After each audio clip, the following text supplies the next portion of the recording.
What's up, fight fans? Welcome to the 30th episode of Cage Talk, your one-stop shop to get all your UFC and fight news updates you're going to need weekly. This week, we're going to be looking over the kind of mediocre UFC 321 card and the honestly lackluster next couple of weeks in the UFC. I mean, next 2 weeks of the UFC, just a little preview of what we're talking about, really not good at all. But the weeks after that are really good. So we're gonna talk about that. I'm going to give my opinion, and then we're going to have some fun. So let's get to it.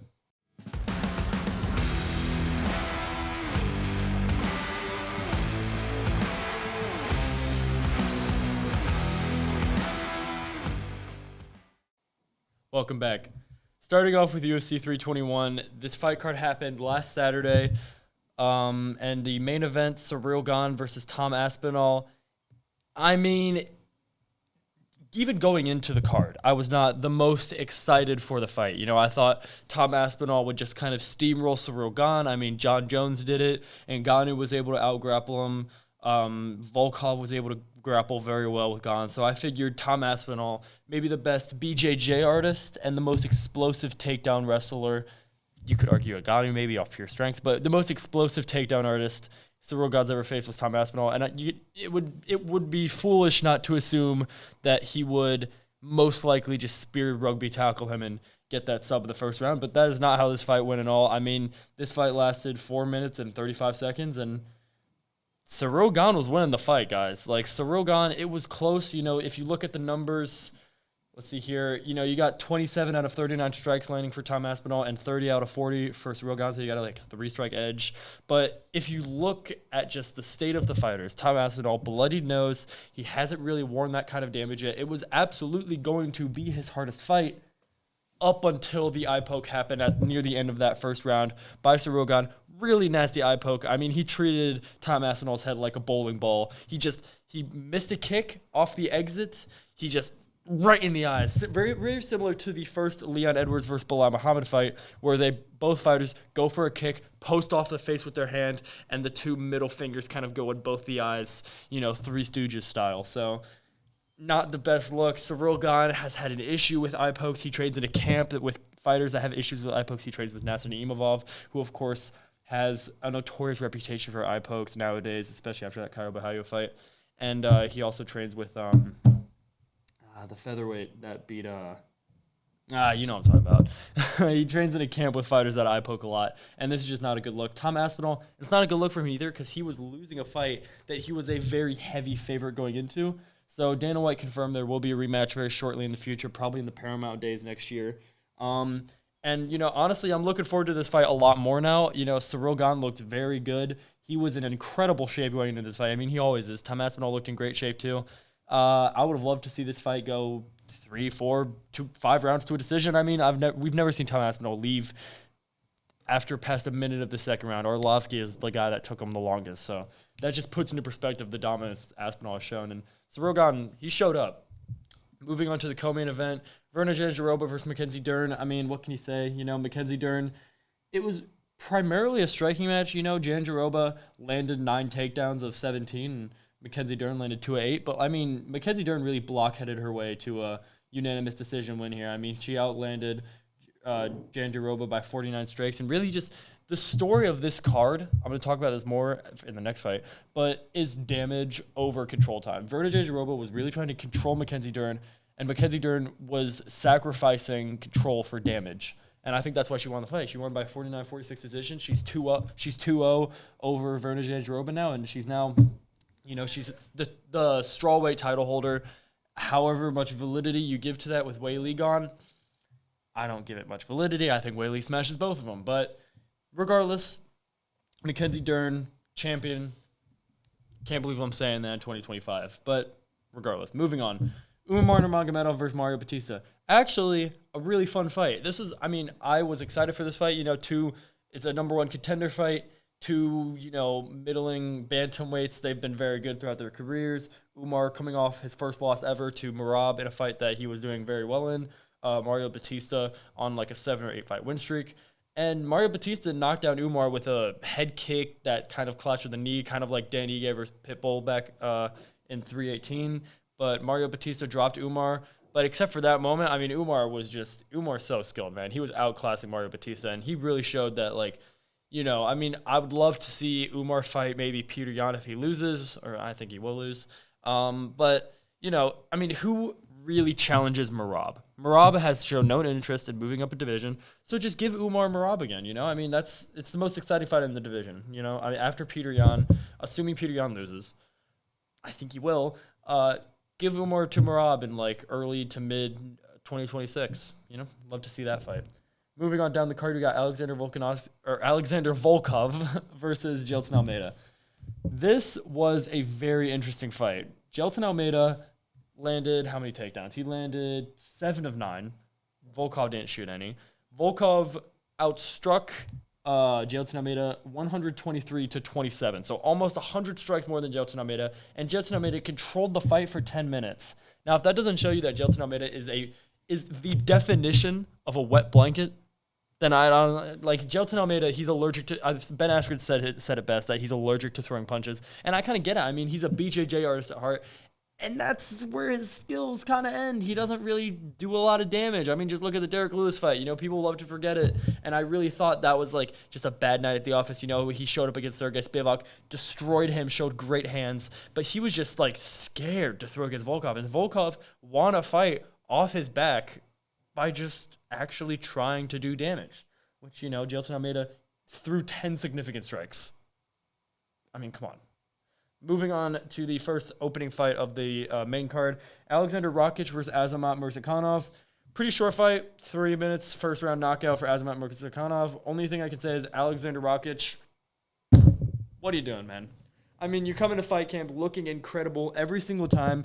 You make me believe that you will do well. I didn't even pick him to win this fight. I just believed that he would do well. And he's shot 2 takedowns early in the fight. The striker, the fighter with, I think it was like 6 or 7, 8-inch advantage over Azamat Murzakanov. And he's shooting takedowns against the bloated middleweight. And, I mean, Azamat Murzakanov, incredibly skilled as he is, knocked him out. With a step in right jab, and Rakic, yeah, you're done, man. I'm sick of talking about Rakic, and he doesn't belong at the top of the division. I mean, he's shown it. I'm really man. Okay, moving on to a more highlight note. Quillen Salkeld versus Nasrat Haqparast. First round knockout for Quillen Salkeld. One of the most brutal head kicks I've ever seen in my life. I mean, there was setup, but no obvious setup. He just whipped up the kick. Nasrat kind of did like Dustin Poirier versus Justin Gaethje. He blocked with one hand, but the other hand wasn't there to guide. So that kick just clashed right with his hand, which is now attached to his head. And I mean, it knocked him clean out. That was an incredible knockout by Quillen Salkeld, and really a prospect that I'm really looking forward to seeing in the lightweight division. Moving on to the last fight I really want to talk about. There was a bunch of good fights. Nathaniel Wood had a really close decision over Delgado. Hamdi Abdelwahab and Chris Barnett had a really boring, but really funny fight. If you know, you know. Ludovic Klein versus Mateusz Rebecki. Absolute insane war of a fight. Rebecki showed that he is like the king of violence. I love his fights versus Diego Ferreira and Chris Duncan. Ludovic Klein wins by decision, but Rebecki is insane. Insanely tough. Walter Walker versus Louis Sutherland is the fight I want to talk about. Walter Walker, going into this fight, was on pace to beat the leg lock record in the UFC. He has he lost his first fight in the UFC to some jobber, but he went on a 3-fight win streak, all by heel hook against blobs of the heavyweight division.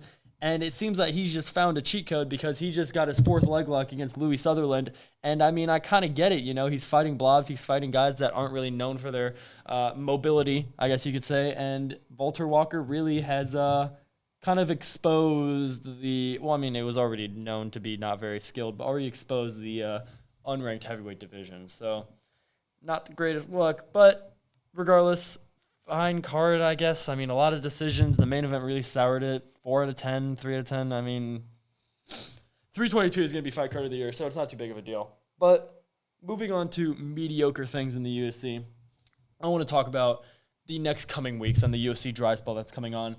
And we have 2 back-to-back fight nights, both in the Apex, that are slop. So we have the first one that is Steve Garcia versus David Onama for 5 rounds coming up this Saturday. You also have Ante Delija on the card. That'll be a fun fight.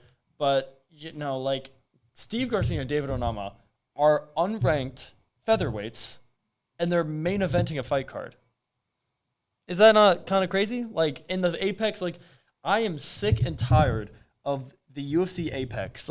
I know it's hate on the Apex. It's a common thing now. Everyone hates the Apex. But the Apex was great during COVID times when people weren't allowed into stadiums to watch fights. So the Apex was great because they could continue doing fights and they didn't need a whole arena. But now Dana White's using it as an excuse to put on mediocre fight cards because he doesn't have any tickets to sell. There's no tickets to sell in the Apex because the whole point is that no one's in the Apex, and it deads all the hype. It kills everything. It gives him an excuse to put on mediocre fight cards. I like some of these fighters. I love Charles Radke and Themba Gorimbo and Ante Delija, Walter Cortez Acosta, whatever, but it's just such a mediocre fight card. And then when you look at the week after, you got Gabriel Bonfim versus Randy Brown. Doesn't even have other fights yet. It's in 2 weeks. This is the only fight on the card. And if this is the only fight for 3 hours, oh my God. Can you believe the riots that will take place? Gabriel Bonfim versus Randy Brown. It's a good fight. I love Randy Brown. But what is going on? You know what I mean? Gabriel Bonfim is coming off a robbery win over Stephen Thompson. 42-year-old Stephen Thompson. He's coming off a robbery win over that guy. Stephen Thompson's great. If you're a 17-1 prospect going in, you should not be having close fights with Stephen Thompson, especially if you're a grappling specialist. Randy Brown, he's coming off that really impressive knockout, highlight knockout, a contender for knockout of the year, in my opinion, against Nicholas Dalby. Randy Brown, I really like Randy Brown. This should be on the prelims of a fight. I would love these fights. Steve Garcia versus David Onama is a guaranteed knockout. Gabriel Bonfim versus Randy Brown is a perfectly match-made fight. On the prelims, I would love to see these fights on the prelims of a pay-per-view, on the main card of a fight night. Maybe the third fight on the fight night, or maybe at the very most opening a pay-per-view. But these are 5 rounds, main events. People pay tickets. People pay tickets to see fight nights, and if this is the fight night main event that they're getting, what are we doing here? I mean, it's weird because the next week, right? And you can tell they're kind of saving their fighters for the Paramount deal and later in the year, because after this we got 322, which is fight card of the year. You got JDM, Islam Makhachev, Shevchenko, Wei Li, Sean Brady, Morales, Leon Edwards, Carlos Prates, Bagdasarian versus Makanico, Kopylov, Rodriguez, Nicol Vieira. It's an insane fight card. This is fight card of the year. And then you go to the fight night of the year with Arman Saryukian and Dan Hooker main eventing. Bilal Muhammad, Io Machado Gary on the co-main of a fight night. Why is that not main event? That should be 5 rounds in one of these not Apex fights. They should be crowds. You got Volkan Oezdemir, Alonzo Menefield, Beksad Almacan, Alexandre Topuria, Sergey Spivak versus Shamil Gaziev. That's fight of the century, in my opinion. That's WrestleMania, Dwayne Johnson versus John Cena level matchmaking. And then you got UFC 322, 323, I should say, which is also amazing. Brandon Moreno, Marab, Pantoja, Van, Tyra, Henry Cejudo, Talbot, Blachowicz, Gustave. I don't get why the UFC needs to have these fights. And I'm okay with having less fights in the year if it means less pig slop that we just have to endure for 2 weeks. So, I mean, I'm done with my rant, We're running out of time here, but I had a great time. And honestly, that's all we have for you guys. So be sure to check out the other episodes on FHNtoday.com and FHNtoday on Spotify. Drop a comment below, and if you think this dry spell of the UFC is a sign of times to come, if you think the Paramount deal is really going to be just this over and over and over, 2 good cards, 2 really bad cards, 2 good cards, 2 really bad cards, or you think it's just a dip in quality for a little bit of time. I hope it's just that. I mean, ideally, we wouldn't have to be talking about this right now, but it has happened before where the UFC will put on just terrible fight nights. Sergey Spivak versus Derek Lewis was another example. That's a while ago, but just an example of a fight night Apex, just awful main event. So let me know what you think. Once again, this is Ben Bartels, signing off.